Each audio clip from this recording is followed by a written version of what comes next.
Trinity Baptist Church. Today I'd like to go to a passage I've been thinking about a lot this summer, from 1 John 4. It's one we've talked about a fair amount. I think it was in the last pastoral letter. It's one that we were talking about at youth night this week. We're reading a book called Survival Guide for the Soul by Ken Shigematsu. He's a pastor up in Vancouver.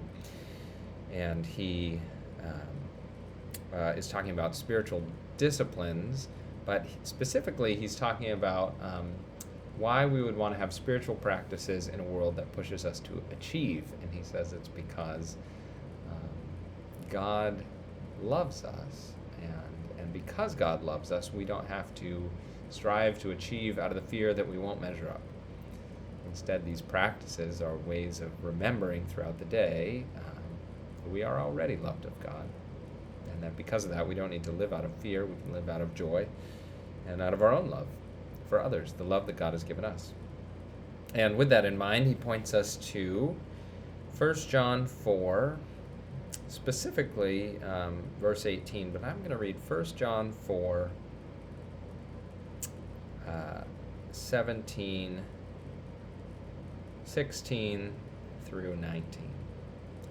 It says, "So we have come to know and to believe the love that God has for us. God is love, and whoever abides in love abides in God, and God abides in him. By this is love perfected with us, so that we may have confidence for the day of judgment, because as he is, so also are we in this world. There's no fear in love, but perfect love casts out fear, for fear has to do with punishment. And whoever fears has not been perfected in love. We love because he first loved us." And as I've mentioned this week, I think one of the things we need to be focusing our eyes on in these next 10 weeks leading up to the election is living without fear, voting without fear, having conversations without fear, because perfect love casts out fear, and we have been perfectly loved by Jesus Christ himself. So we need not fear what's around the corner or even what we will face when we face God.